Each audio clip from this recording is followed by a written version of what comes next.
Yeah. Here it is. He's He's so beautiful. So is he a Jack Russell, or is he bigger than a Jack Russell? No, he's like 100% Jack Russell, inside and outside. And where are your dogs? Okay, yes. Yeah, he's sleeping. Yeah, I see. They had a big walk, so they're both tired. Well, they're very old too, so they sleep a lot anyway. And what breed are they? Well, they're called lurchers, which is it's an English thing. It has to do with English history. When they closed off all the common land, they passed a law that only people of noble blood could own greyhounds, and greyhounds were used for hunting. So what did people do? They would take their scruffy little dog, and they would get it mated with the Lord's greyhound, and then they got these fantastically fast, but quite scruffy looking and smarter, and they're called lurchers, but they're used mostly for hunting. At least I hope that your lurchers are happy. Oh my God! You know, I want to come back as my dog. I want to die and come back as my dog. Me too. You know. Yeah, or anybody's dog, you know. Yeah, probably actually maybe two gay men. You'd have the best life in the whole world. Yeah, do you spoil them? Yeah, I mean, they're not cozy dogs in a way. They don't want to sit on my lap, but they follow me wherever I go. So are you also on a lockdown at home? Yeah, we are, but we had just moved house at the end of last year, and so we had to get builders in to make some changes. So we were moving out at the end of February anyway, and we share this little house on the beach, and we were here a month before lockdown, and really we hardly notice it here because it's at the end of a 2-mile road and nothing happens here anyway. So it's your lifestyle didn't change a lot. It really hasn't, except the great thing is there's nothing in my diary, which is, you know, it's the first time. Everyone's saying it. It's the first time. And for a writer, what could be better than that? Yeah, that's probably nice. So do you find this time like inspiring, creative? Yeah? Yeah. Oh, that's really great. And what about you? Are you doing lots of translating? I'm also a tutor, so I have a lot of lessons. So for me, it's a bit more stressful. Yeah, I don't have a free timetable, unfortunately. Yeah, because I have a friend in Stockholm who's a Russian-Swedish translator, and she says that for the first time in 30 years, she's caught up with her work. Yeah, and you know, I was thinking about it, and I thought that this whole situation is a bit like your books. You know, it's a bit like fate is laughing at us, or something like that. Something is knocking us on our heads, and I was wondering if you feel liberated in a way by this situation. Well, yeah, I do actually. I don't like to tell people because it, you know, I know a lot of people are really suffering, and it's a terrible time. Yeah, apart from that. But you know, they've been writing articles about the fact that people who are a little bit depressive to begin with are really cheerful now because you know, it's like, you know, Woody Allen said that on his grave, it's going to say, "I told you I was sick." And it's sort of the same thing. If you believe that catastrophe is more or less around every corner, then when a catastrophe happens, you think, okay, that's what I thought would happen. Now mentally I'm prepared, you know. Yeah. So yeah, I mean, it is true. I think probably I'm more cheerful than a lot of cheerful people were. They're all depressed. All the depressed people are now cheerful. So speaking about animals, yes? I wonder, there are a lot of animals in your book. like in your books, like dogs or imaginary dogs, or like this fantastic creature Egg from There Is No Dog. How do they like inspire you? Why it is so? Do you have some kind of connection? I mean, I don't know what it is, whether it's, you know, a certain kind of lonely children, you know, turn to animals and turn to books.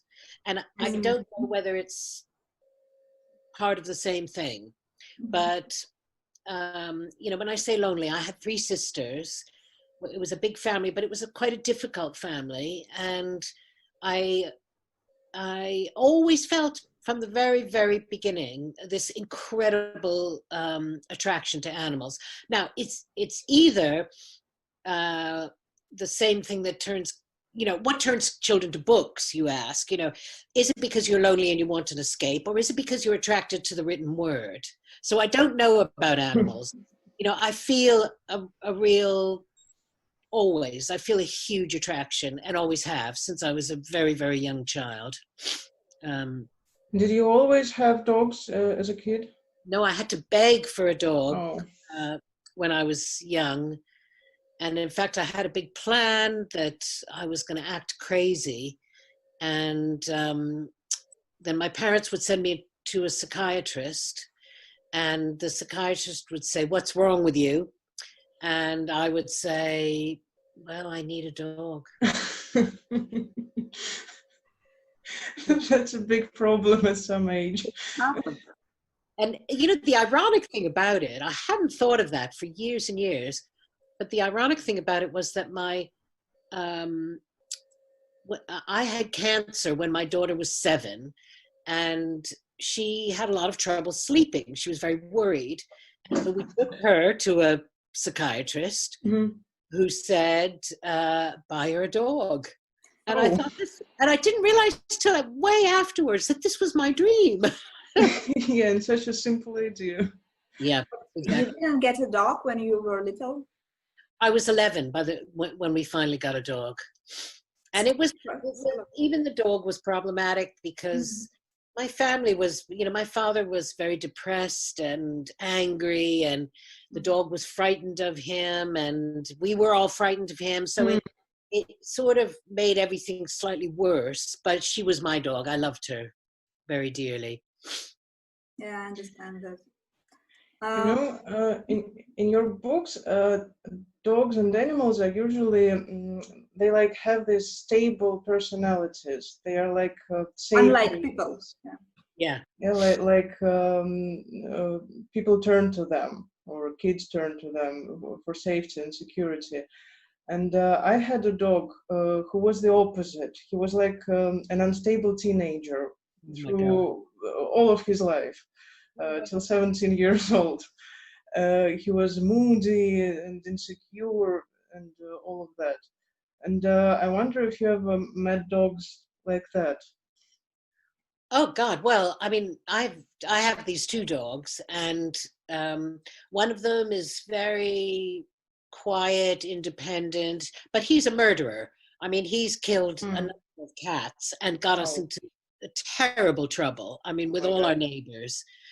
But he's quite sensible. He's not terribly intelligent.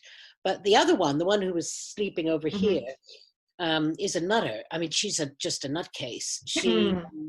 She thinks we figured it out. We think she actually thinks she's in charge of the world. So she can't take her eyes off, like when you're driving, she's got her eyes on the road the whole time, because if she stops looking at the road, you're going to crash. So like a control freak, yeah? Control freak. She's a total control freak. And even when she walks down to the beach with my husband, because the house is, you know, maybe 30 meters from the water. But even when he walks down for a swim, she'll walk down with him, but then she stays so she can watch the house and watch him at the same time. So yeah, she's nuts.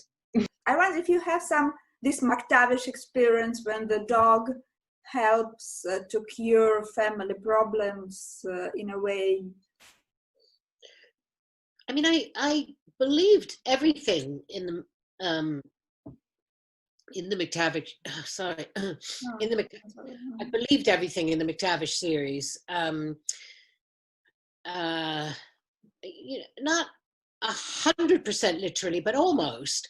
I mean, if you think about it, a dog requires, a dog requires order. Dogs want order. Yes. Same with horses, same with, you know, most animals. And sometimes kids. Sometimes kids, yeah, because they are all alike, small kids. Exactly.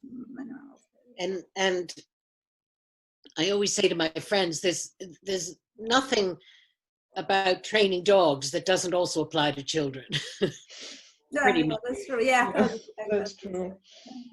And so if you take a family that isn't eating normal meals, that's chaotic, that is always late, then to have a dog that requires, you know, I mean, I don't know about you, I don't know about you, Anna, but my crazy dog tells me, I mean, it's like she wears a watch, you know, at 9:20 every night. Yeah, a walk. Standing there like, what look, it's 21 past. What are you doing? For? So, the same here. So they do structure you, and they do, in a way, require you to be an adult. Absolutely. And a lot of people don't want to be adults. They just want to act like children all the time and live in a chaotic way, and, you know, not be organized. And I do think, I mean, then you see rescue dogs who come out of very chaotic families where they're fed nothing but Kentucky Fried Chicken, and, you know, nobody walks them and all that kind of stuff. And then they become chaotic as well. But yeah, I think dogs do order your life. And, you know, anybody who wants to sleep till 10 o'clock in the morning knows that a dog orders your life. It wants you out of bed. It's like, come on, what time do you call this? In one of your interview, you said that like you are from the generation of people who didn't want to grow up, who have difficulties. Do you see some changes in the next generation, like in your kids, or what do you think about this problem? Is it something to overcome, or is it something just to live with? Well, it's a really interesting question. I mean, to some extent, you know, generations shift. So my mother used to say to me, why are you cutting your hair like that? I don't like it. And I said, well, it's none of your business. And she'd say, well, my mother told me how to wear my hair until I was 70 years, you know. And so that changes. So the next generation then rebels and doesn't want to be told what to do. My daughter is 22, and she has a completely different relationship with her parents than I ever had with my parents. And I talk about it with my friends all the time. We say, you know, our parents wouldn't have cared. I mean, you know, if she said, oh, I'm so unhappy, they'd have, you know, if I'd said, oh, I'm so unhappy, they'd say, oh, well, you know, that's not our fault. Yeah. Now we go, oh, darling, are you okay? What can we do? Let me buy you something. You know, do you want to go to a therapist? You know, all get a dog. Get a dog, all that kind of stuff. So maybe the generation after that, and they say that my daughter's generation is emotionally very different, not very resilient, because not at all. Because parents are constantly trying to make the world easy for them. And so when things become difficult, they don't know what to do. You know, I don't know how true that is, but I suspect, I mean, I remember I wasn't really that kind of parent. I was the sort of parent who said, go play in traffic, you know, try not to get killed. But I had a friend whose wife died, and he brought up his two sons. And, you know, it was difficult, obviously, but he was ridiculous. So one day he was walking with these two boys. They were about 8 and 10. And one of them on the ground found a 10-pound note. Well, one of them, you know, that wasn't fair to the other one. So we took another 10-pound note out of his pocket and he put it on the ground for the other one to find. Of course, the first one found that one as well. So then he was 20 pounds up, and he had to then put it.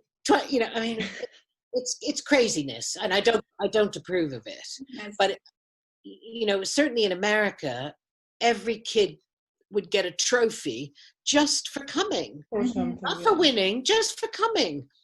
So yeah, I suspect that pendulum might swing. I see.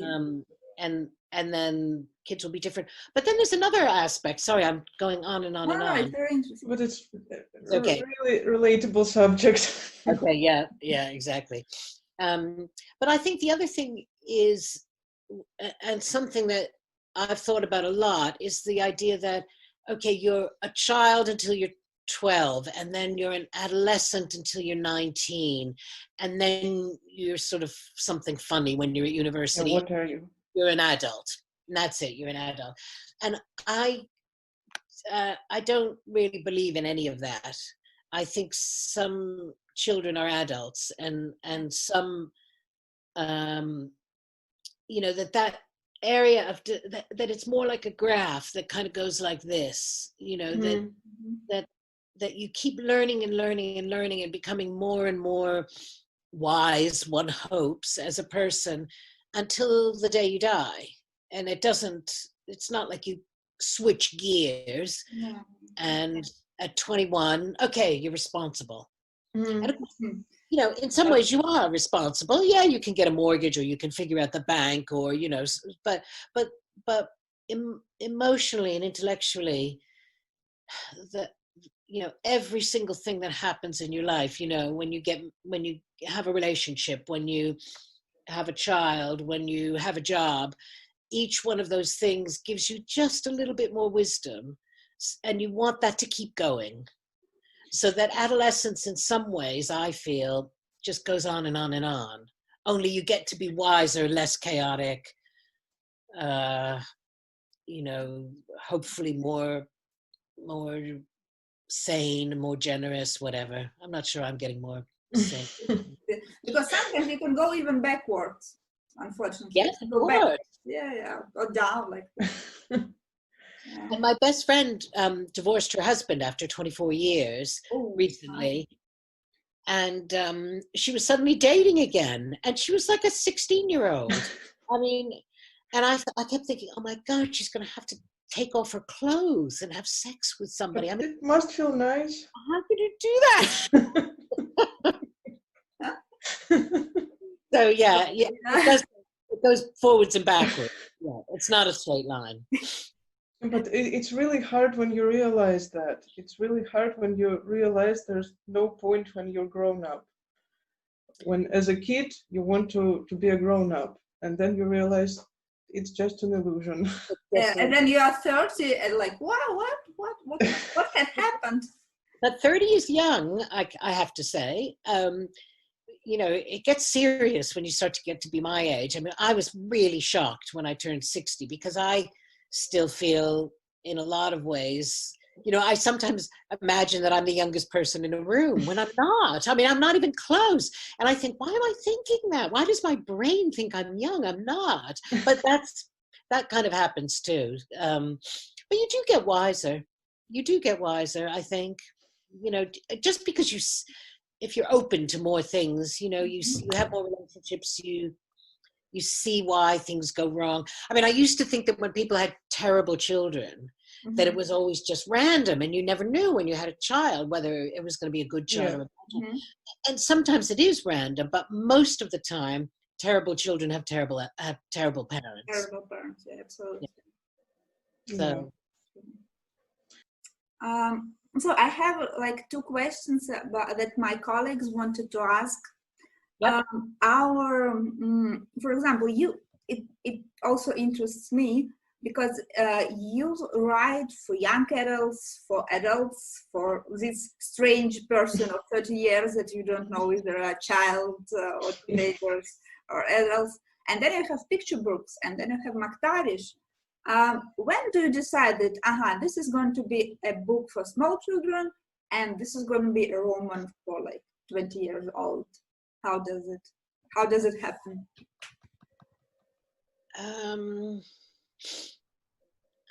You know what? I'm not really sure how it happens. I mean, I don't think I set out to write books for teenagers, and I was looking on Goodreads. Do you have Goodreads? Yeah, of course. I hate Goodreads more than life itself.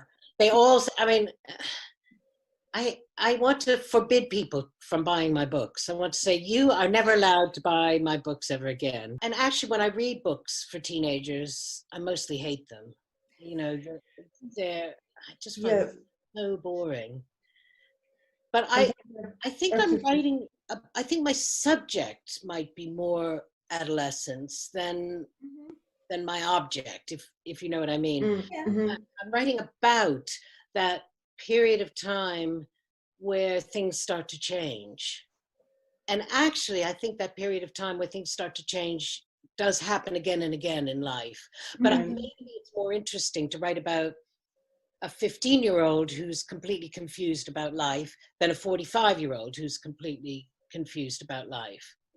And, you know, I mean, I've been reading some John Updike, some old John Updike. There's a series called The Rabbit. Yeah. You know, and that's about a 45-year-old man who is completely confused about life. So it can be done, clearly. But for some, I don't know. I don't even 100% understand why adolescence is so interesting to me. Except there is a theory that I've heard other people talk about, that you write about the period of life where you kind of got stuck. And so then you have to spend a lot of time trying to unstick yourself. And so you've really thought that time through. Why? So there were things that confused me all the time when I was a teenager, like, why is that person popular? Why do boys love that person? You know, she's not so beautiful, or she's not so, you know, and so those are kind of questions that and of course, those are questions that go on and on and on and on. Why are some people irresistible? What is it that makes them irresistible? Is it because they need to be irresistible? They need to, you know, is it a kind of narcissism? Or is it, you know, what is it? Or is it because they smile all the time, you know? Yeah. Do you find there's a bit of nostalgia? No, not at all. No. I wasn't happy as an adolescent or through my 20s. I found it really, really difficult, and I wouldn't go back for anything. No, I'm much happier now. I'm much happier now. Nice to hear. From my point of view as a reader, I can say that it's also more interesting to read about younger people somehow. Maybe because they are more vulnerable or more open or something like that. Yes, I think maybe that's true. I think, you know, I have a theory about, you know how children always see monsters under the bed? Yeah. But I have a theory that there actually are monsters under the bed, and that children can see them, but we have lost the ability to see them. Yeah. And that sounds all very kind of airy-fairy, but I quite like the idea that there really are real monsters under the bed. But it's true. And when an adult looks, they just see nothing. And it's as if we wall off what's real and what's not real, in the same way that we do what's child and what's adult, or what's adolescent, what's adult.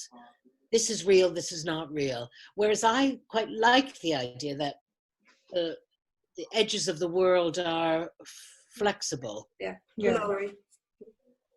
And maybe you grow out of that more and more as you get older, or maybe you grow back into it. Yeah, that's why you will read children's books. That's why I read horror. That's interesting, because now I never read horror because I don't like being scared. But of course, horror is exactly the same thing. About the transparent and boundaries of the world. There is another question about boundaries in your books, because about all taboos that you cross, because all this sex, alcohol, all this God experience in There Is No Dog, it's very controversial. That's why interesting. That's why also a lot of people get scandalized by that. Even I hope like English people, American people, Russian people. Yeah. Do you like do this on purpose? Do you have this idea, or it just happens? No, I think it just happens because the things that I've thought about. So I remember reading an article about a couple, both of whom were adopted, and they met and they fell in love and they got married, and they then discovered afterwards that they were brother and sister who had been adopted into different families. You know, now there are writers who make a speciality of writing about, you know, sensational subjects, but that kind of thing makes me think about, you know, why do you fall in love with somebody? Maybe it's because you like you like their smell, or you know, maybe because they look so familiar, you know, that it would be so easy to fall in love with a brother that sister that you had been separated from at birth, because there would be something familiar about them. And also I don't like being told what to do, basically. Yeah, it's a good reason. Yeah, but also religion. You know, when I always say, although I grew up in a Jewish family, and not a very Jewish family, but you know, there was a bit of religion, but I think I was born an atheist.